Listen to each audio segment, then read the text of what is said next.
So the secret of the success of the countries like Romania, Bulgaria, and others, and so on, of course, they were cheaper. It was cheaper to do business there as compared with places like Italy and France and Germany and Sweden and so on.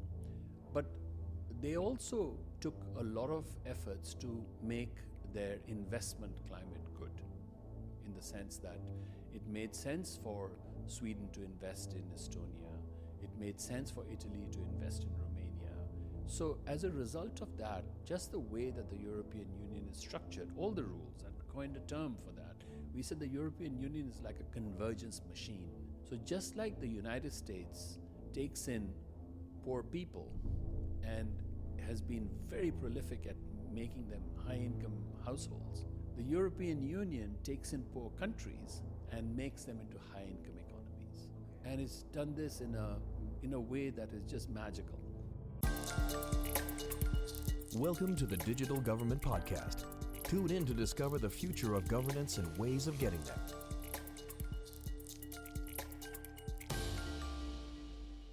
The global economic convergence, we'll start with the bad news for this special episode of the Digital Government Podcast. We can say that it is kind of faltering.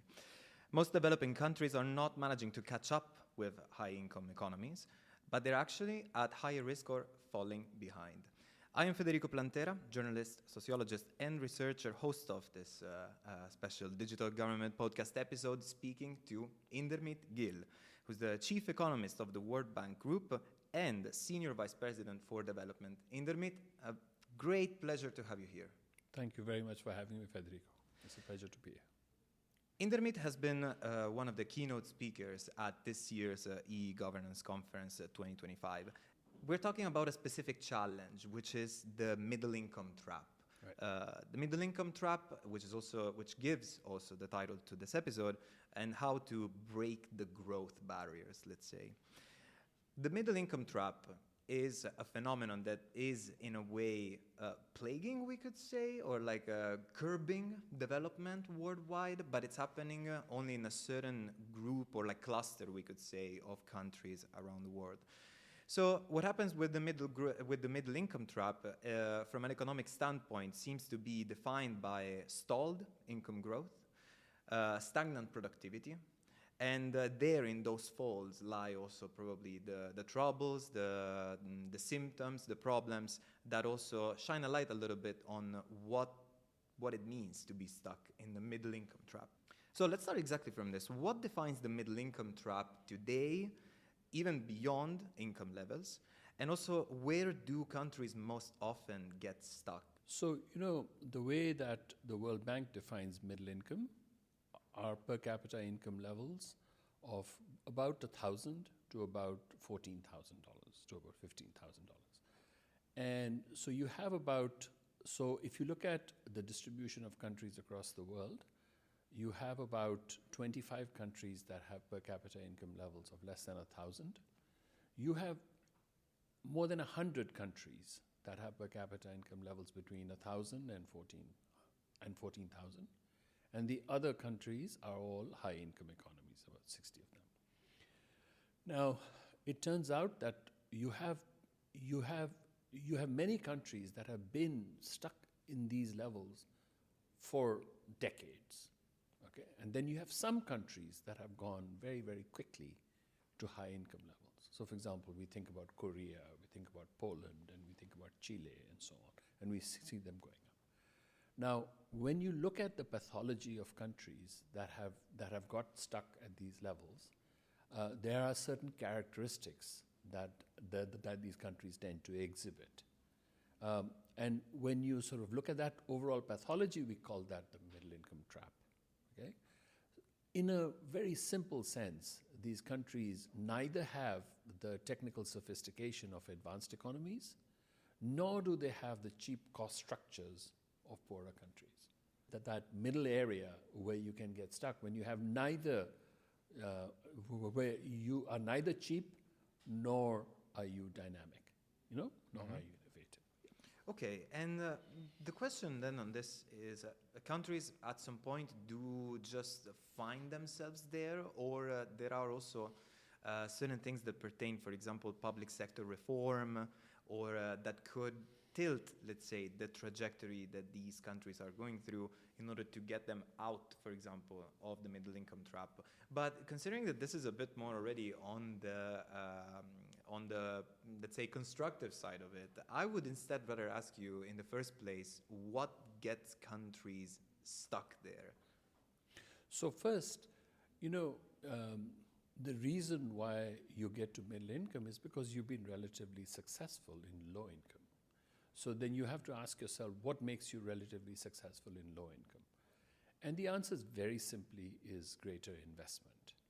You just have to build up education, you have to build up physical capital, roads, and so on, okay? And this takes you into middle income. So those countries that are successful in investment, they end up becoming middle income. Now, because they are successful in investment, it is a natural tendency to think, okay, let's just do more investment and we'll keep getting better.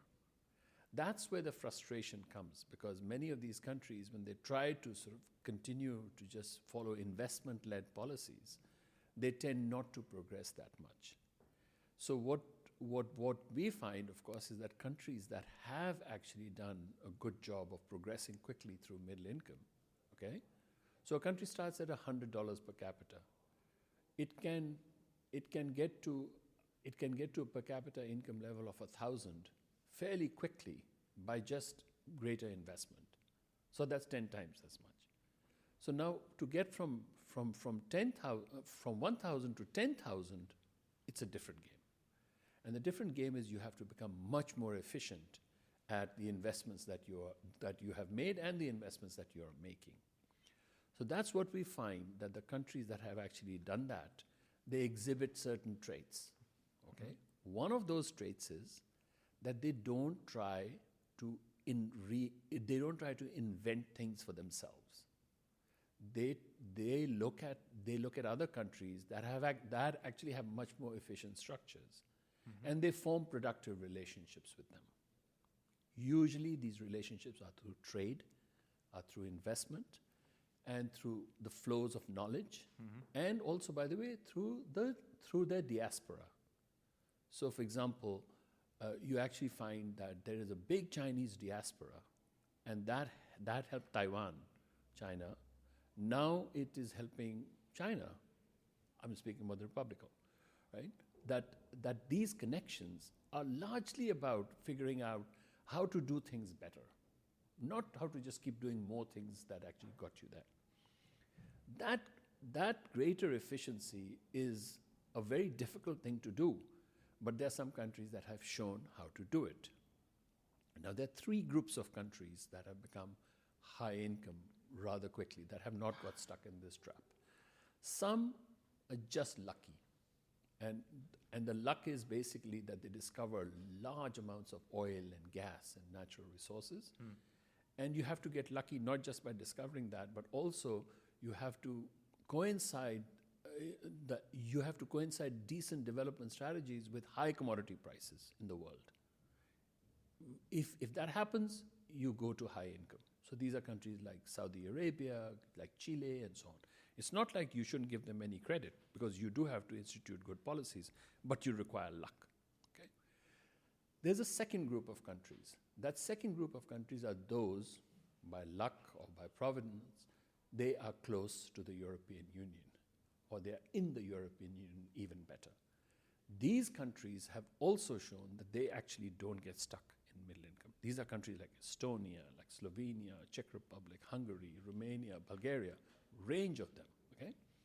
They have gone through middle income very, very quickly.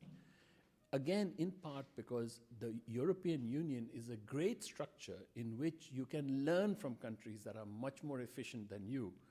And because it provides all of that infrastructure, these countries tend to actually learn that quickly and become more efficient, okay? So they become high-income economies, not necessarily at the same level of thing. Then there's a third group of countries, and this third group of countries is largely from East Asia, and they have been very fierce. They have had high levels of saving. They have become very open to trade, being open to trade requires that you actually also become open to dangers, like you can have a tax on your currency and so on. So they ended up accumulating huge foreign reserves just to make sure that they can withstand any of these attacks, etc., etc. You pay a big price because you're saving a lot. That means you're postponing consumption. Many of them actually also ended up also not providing they also not provided political and civil liberties to their people because they kept a very strong control on things. So they were called East Asian tigers. They were called East Asian tigers for a reason, because they were fierce, okay? So these are the other countries that have won. But they're just a handful of those countries. So if you look at the last 34 years, you find that there are 34 countries that have gone from middle income to high income. Most of them, more than half of them, are in Europe, are in the European Union, okay? Then you've got a few that are oil rich, okay? Or copper and so on, like Chile. And then you've got a handful that are in East Asia. If you add up all of these countries, their population is not any greater than 250 million. Now, if you look at middle-income countries today, they have a population of about 6 billion. Yeah. Okay. Correct me if I'm wrong, obviously, but I think that population, like the number of people in the country, usually has a degree of correlation with also the GDP, no? Like it is a measure of that. In a sense, more populous countries usually tend to have economies with a bigger volume, right? In that sense. Volume, but not necessarily higher per capita income levels. Yeah, not higher per capita, exactly. Well, Yes. instead here we're looking at this measure exactly of the per capita income to understand the tier classification between exactly like low income, middle income, and higher income countries, right? Yes, but like for example, the countries that I just told you about, the recently more successful countries, the 34 or so, I just told you that you add up their entire population is 250 million. So they're relatively small economies, okay? And that they have a few people in I think the largest one among them was South Korea, Okay. which is about 40-something. I will ask you something about South Korea later on, but the other thing that you made me think of is exactly how, so the European Union, for example, Yes. is not an area of a middle income trap. Absolutely. But exactly because what made me think of is that it gives access to new entrants, to countries that are entering the European Union, which have lower income levels comparing to, for example, like the existing economies in the EU, like Germany, France, Italy, and Spain. It makes them part of a group of countries that share intense trade relations and agreements that exactly like favor, let's say, the incumbents, no? Yes. As we could call them. So the secret of the success of the countries like Romania, Bulgaria, and others and so on, of course, they were cheaper. It was cheaper to do business there as compared with places like Italy and France and Germany and Sweden and so on. But they also took a lot of efforts to make their investment climate good, in the sense that it made sense for Sweden to invest in Estonia, it made sense for Italy to invest in Romania, or France to invest in Romania and so on. And it made sense for Germany to invest in the Czech Republic and so on, because they created a good investment climate. So as a result of that, just the way that the European Union is structured, all the rules, and I mean we can go into details about it, but the European Union, we actually did a report on this one, and we coined a term for that. We said the European Union is like a convergence machine, you know? So just like the United States takes in poor people and has been very prolific at making them high-income households, the European Union takes in poor countries and makes them into high-income economies. Okay. And it's done this in a way that is just magical. Interesting. So there is a parallel to the American dream also, like in the European Union, Absolutely. let's say, but that is more at the country level, let's put it this way. It's at the country level, but given the fact that the European Union also encourages these countries to have relatively low levels of inequality, that prosperity is pretty well spread out in these countries. Of course. But one of the I's that you were mentioning was investment, no? That was We started the first from one. there. And that is exactly the first, let's say, of the I's. Because what I think was extremely interesting, exactly to hear from the keynote at the conference, was this growth model. Let's say these 3 steps, let's say, or rather 3 stages with 2 steps in between, Right. which we could describe as the 3 I's of investment, infusion, and innovation. Infusion, for me, just looking at it semantically speaking, was the most interesting of the terms. Also because something that is often heard, I think, in tech talks or like tech sales talks is that countries don't need to necessarily reinvent the wheel when there is already like a technology that has been developed, tested out, and shown that it proved that it works, let's say, in other places. So in this growth model instead that you have presented, the I's are of investment. We've already spoken about that. Infusion then speaks of the integration and adoption of foreign technology in a domestic context, including also know-how. And then... And spreading those technologies out in your own economy. Spreading them out across the economy. They should not be the preserve of a few people. Okay. It should be diffused as well. So infusion, in a sense, is a combination of imitation and diffusion. And so it's a very difficult stage because it requires a lot of reform at home, because it changes things, right? The whole point is to sort of change your structures so that you're doing things more efficiently. Change, as changing a habit is a very painful process, right? And many countries or many people don't actually succeed in doing so. The countries that succeed in doing so, what they've done is the same thing that very successful people do. Successful people, if you look at them, you find of course they work very hard. That would be the equivalent of investment. But they also form very productive relationships with people who are more successful than them. That would be the equivalent of infusion. And then when you get to a point where you're very close to the success of the successful person from whom you've learned, then you have to resort also to innovation. Which is resorting to yourself, in a way? Yes, you have to... Just sustain the metaphor. You have to reinvent yourself. You have to, because now you're at a point where the path ahead is not charted for you as much. It's the same thing for countries. It's very similar for countries, right? Now, it turns out that it's equally difficult for countries too. Now, just like I told you, that the way that the European Union has been structured in terms of the single market, in terms of its reliance on trade and so on, this we found is very advantageous for countries that are behind, that are catching up. So it does a very good job of getting them to converge. Not converge completely to the levels of per capita income in Germany and France and so on, but quite a long way, to 50% of the average, 60% of the average, etc. So Poland, for example, Estonia and others have done that. What we also found, or what we are finding also, is that the European Union does not give a lot of incentives for the leading countries to be very dynamic.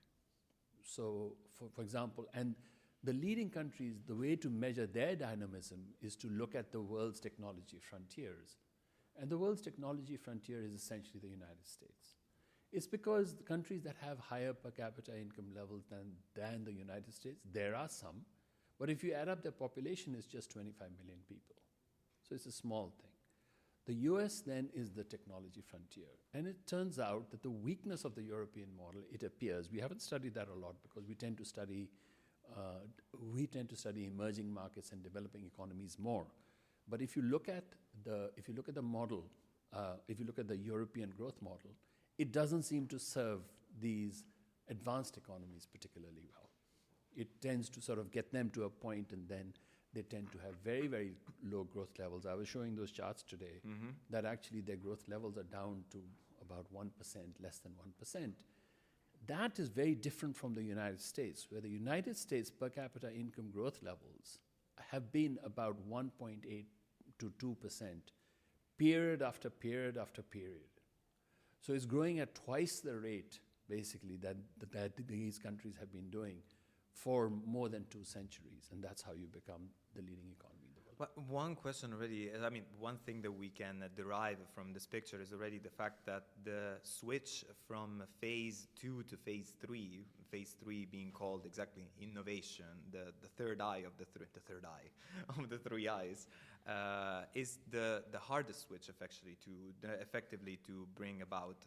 And I think that one of the best ways actually to illustrate this is to take a country example that you have also shown on stage at the conference, and it was very interesting to learn about, which was the South Korean example. Yes. So I would say that now we can move further with, I have a couple other questions. One that is more related to how, for example, certain countries have gotten out of the middle income trap through human capital, by leveraging better human capital. Mm-hmm. And then another one on how instead to leverage resources and natural resources and, for example, energy better. Mm-hmm. But before we get into those two, I think if we get for a moment into the South Korean example, Yes. and what happened there in the switch between investment, then infusion, then innovation, it would become extremely clear exactly what has happened to one of the tigers.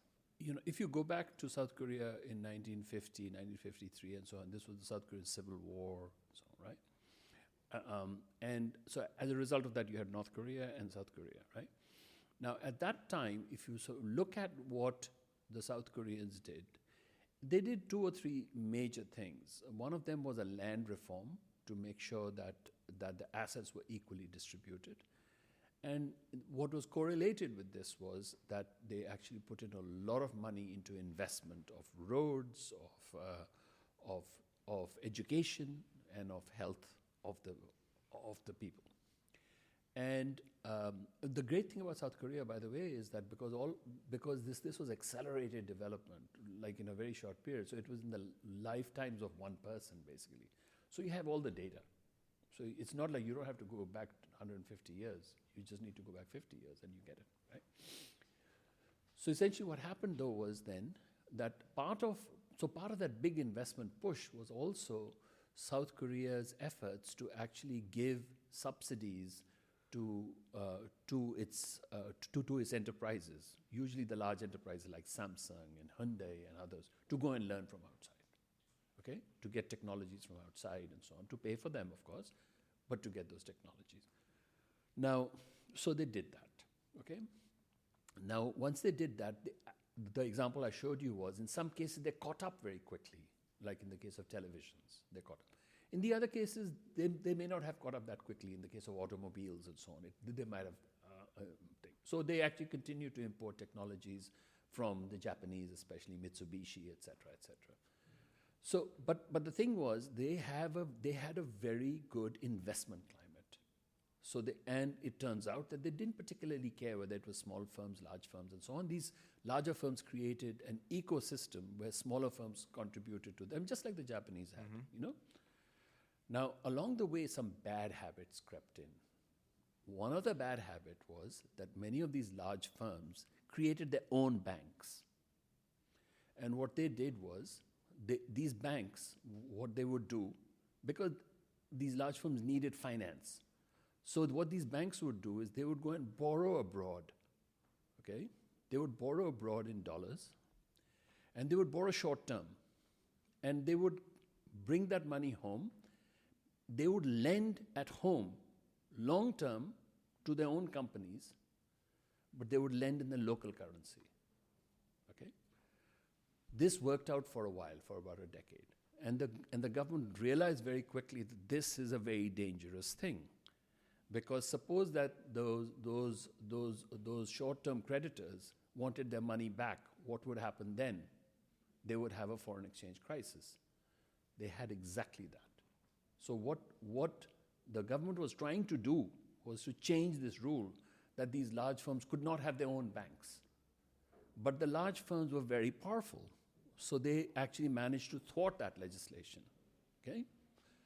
Now, when the crisis came, the government actually suddenly had the upper hand on them. So they passed these laws and they changed the way that finance was organized. This is an important part of that step towards innovation now, because you want a distance between who's providing the credit and who's doing the innovation. Because large firms who have access to cheap money would not want to do innovation because they have cheap money. So this is the sort of, that's why I said, one is, it's not like large firms are all useless. They're not. And in the case of some of the other countries, large firms have actually helped a lot, in terms of innovation. But there's a tendency for them to not be subject to fiscal discipline, to not be subject to financial discipline and so on. So somebody else has to do that. And that's what the government, they have to do it at a time when there's a parity of powers between them and those are usually periods of crisis. So that's the second thing. The third thing about Korea, what you realize is there has been a huge increase in gender equality. If you look at education levels and so on, there's a big increase there too. Now, we talk about gender equality as an equity issue. What we find is actually is much more important on the efficiency side. So I told you that middle-income countries tend not to be as efficient as high-income economies. Part of the reason is that high-income countries generally are very good at using the capital, the human capital of everybody. Somebody born in a poor family, they do better at using that. Somebody who is a woman, a girl, they do much better at that. Okay, so it's not as of course there's an equity issue and a social issue and so on, but it's a major economic issue. Countries that actually don't do that leave a lot of money on the table. Leave a lot of money on the table. Yep. Yeah, because exactly what I was thinking is that if we were to take a different example instead, like from South Korea, and that is actually the technological frontier, as we have said, all the way up until so far, and which is, I'm referring to the United States, then in the United States also something similar happened in terms of improving access to education and also labor force participation for women that actually determined the change. Now, we had a concrete example on that. So labor force participation is a relatively easy thing to fix. It's not just that. Because, if you look at labor force participation rates in the United States, let's say in the 70s, they were probably pretty high for women. The real issue wasn't that women weren't working. The real issue was that they were prevented from getting into occupations that were high paying, that were very important, like lawyers and doctors and engineers and so on.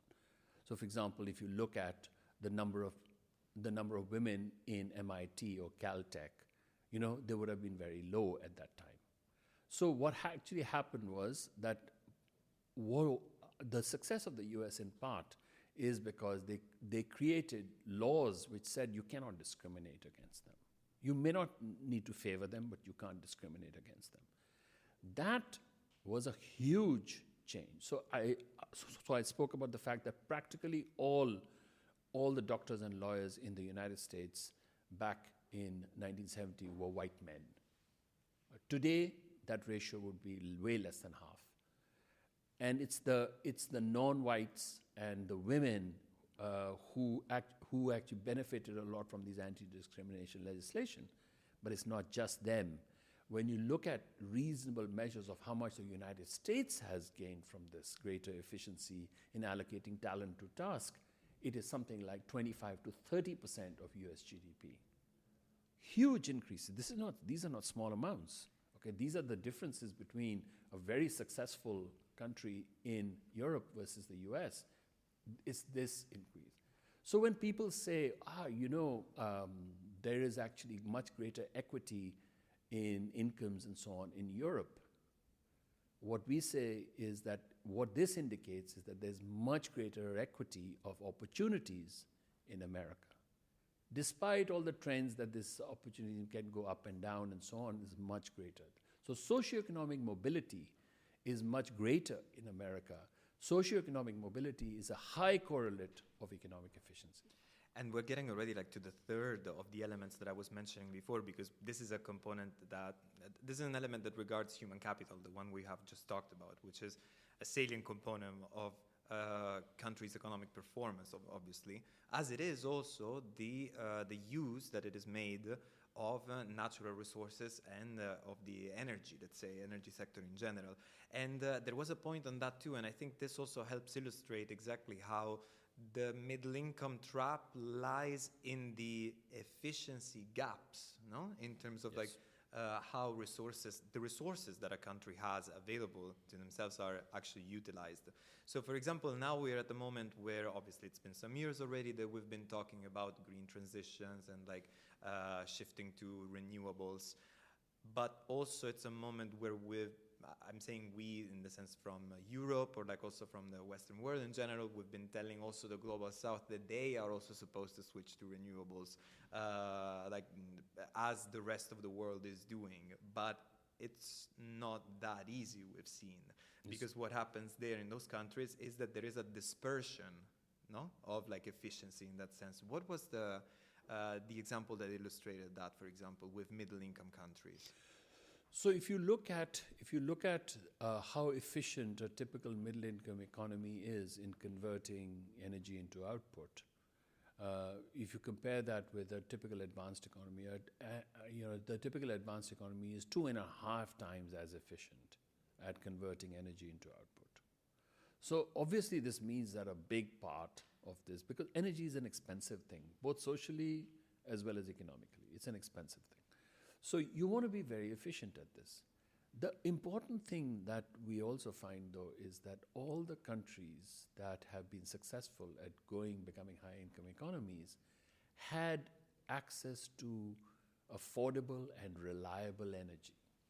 Okay? So if you find, for example, European policies and so on are such that they are imposing on these countries conditions that lead to energy becoming less affordable and less reliable, then you have a problem. That's why you find that these countries then struggle to find other sources that make sure that their people have affordable and reliable energy. So if you look at India, for example, it's coal. If you look at China, it's coal. If you look at Indonesia, it's coal too. Because everybody has coal, so that way it becomes reliable. Okay, and to the extent that you can actually mine this effectively and so on, it becomes affordable. It's not healthy because it actually pollutes and so on, so it creates other costs. So it's not like these countries don't want to get away from coal. It is that they also know that cheap and that affordable and reliable energy is an important component of growth. Okay, just like capital is, just like skills are. Okay, so to keep them from that is going to be a very hard challenge, because to keep them from that is saying give up your development objectives. So the next question then you sort of say is far better to actually tell them, you know what, we understand that. Become better at using it. We'll help you become better at using it. Increasing the output. Increasing the output. Yeah, so that way you're using less coal, you're using less oil, less gas and so on, and still getting growth. That part is a very important, that actually is a very important part of the thing. If you look at countries like Germany, like Japan, like Korea and so on, they're actually still big users of fossil fuel energy because of this thing. And so if you look at India and China and Indonesia and South Africa and others, they're also big users of fossil fuel energy. So is the United States, okay?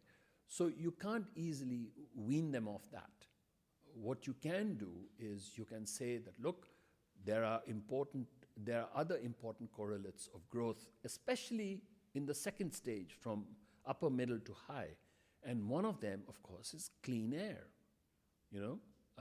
So if you look at the best approaches to all of this stuff, it is actually by a person called Michael Greenstone, who's at the University of Chicago. And he has a very good article which he gave when he was the president of the American Economic Association, where he came up with this three-pronged strategy. He used to be President Obama's advisor on climate. And after talking with a lot of countries like China and India and others, he actually came up with this three-pronged strategy. The first one is reliable and affordable energy. The second one is clean air and clean water. And then the third one is global climate change. If you have a discussion like that with the Indians and the Chinese and others, it always ends well. if you have a discussion where you start with the third, it is a short conversation and never ends well. When you were speaking of the South Korean example and about the banking relations, you were mentioning how the fact that there were like short-term creditors, for example, but existing in parallel with very much long-term instead development plans and development trajectory.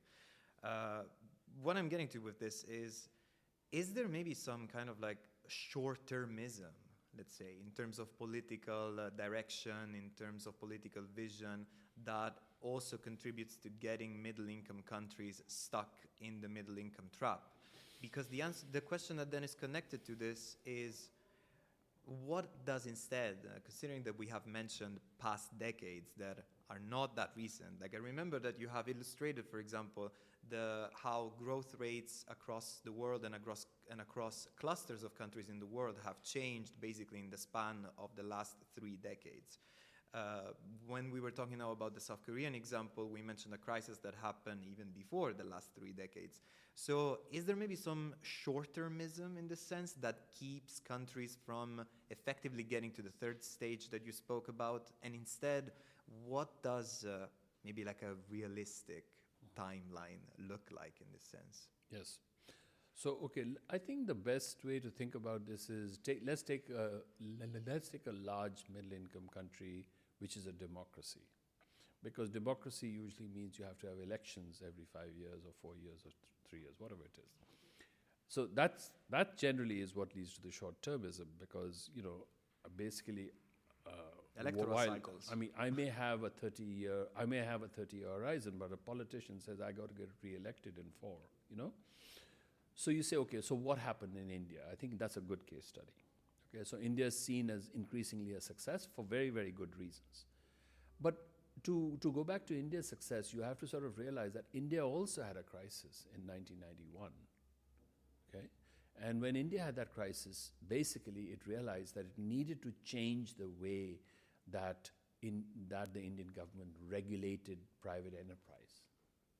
It needed to make sure that the Indian government did not spend more than it could bring in. So it needed to get its fiscal house in order and so on.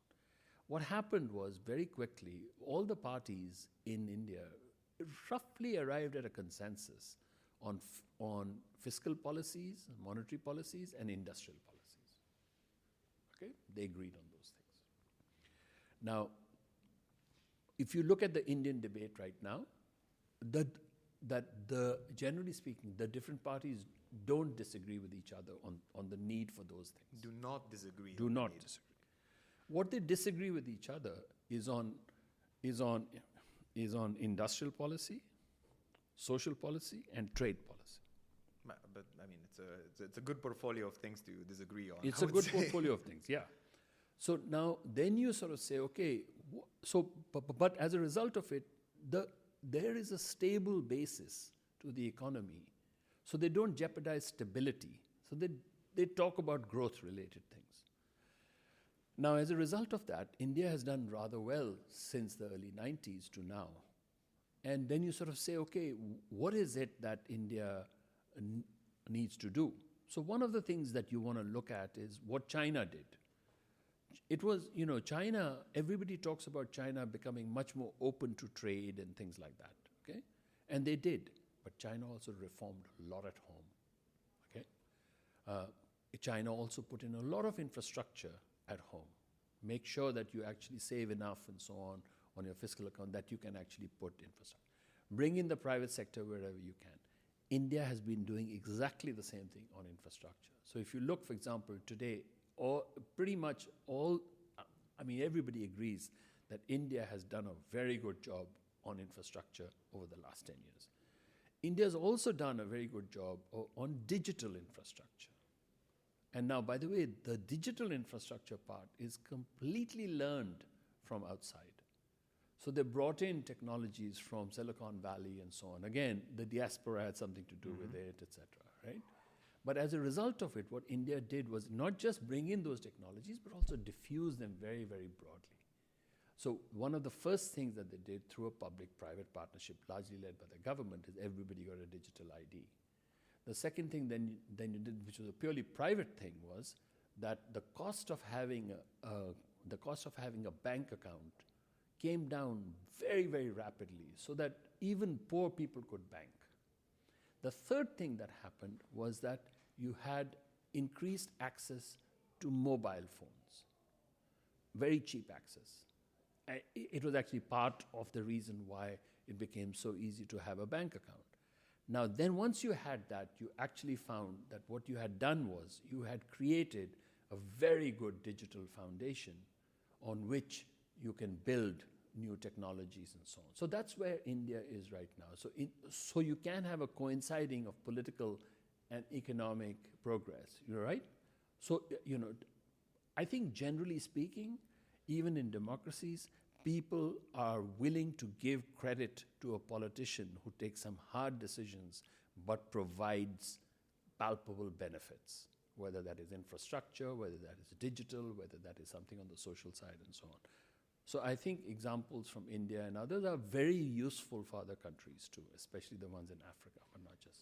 But the case studies in general and by default almost always carry like a very strong, let's say, internal validity and consistency, but might not have, conclusions that generalized and then reapplied to other contexts might fit the bill, let me put it this way. So the very last thing that then I will ask you to wrap up this episode briefly, it is how then exactly, piggybacking on the end of your last answer, how then can leaders, for example, like the change makers, the policy makers that are listening to this podcast, how can they build momentum and also in a way public support for investing in digital infrastructure and innovation ecosystems, especially when the benefits are not that immediate? Because this is what would take them from stage 2 to stage 3, from infusion to innovation.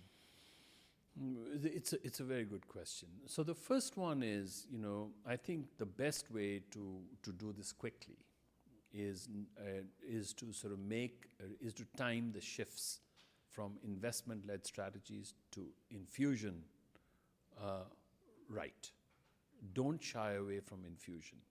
Because when you try to shy away from infusion, either by sticking with investment-led strategies too long, you are pushing on a string in the sense that you are accumulating more and more capital, which has diminishing returns. So it's a losing strategy.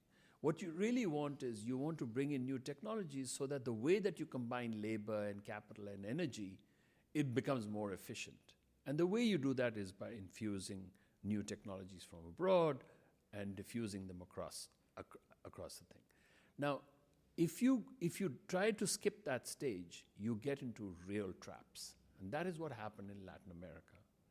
Because it said, we don't want to rely that much on the US economy and the European economy. We're going to build our own planes, we're going to build our own, etc. What you end up doing is that you end up erecting big barriers to foreign investment and through trade and so on. Those barriers are very hard to remove once you put them. So India did the same thing. They're very hard to remove then, okay? So now, as a result, these countries would then lock themselves into a position which are very, very hard. So even when you realize that my strategy is not working, now you're stuck because you actually have very strong interests. So what we say in the report is, look at the experience of countries and so on. We actually give you lots of pointers about how one should do about this. The first thing is, you have to form policies not on superficial things like firm size. You have to look at whether or not a firm is efficient or not. Are your policies encouraging efficiency of firms? It doesn't matter if the firm is small, big, foreign-owned, domestic, state-owned, private. It doesn't matter. It should be doing a good job, okay, of converting inputs into outputs. That's the first thing. So don't focus on these superficial indicators. You actually have measures of value added. Mm-hmm. Focus on those.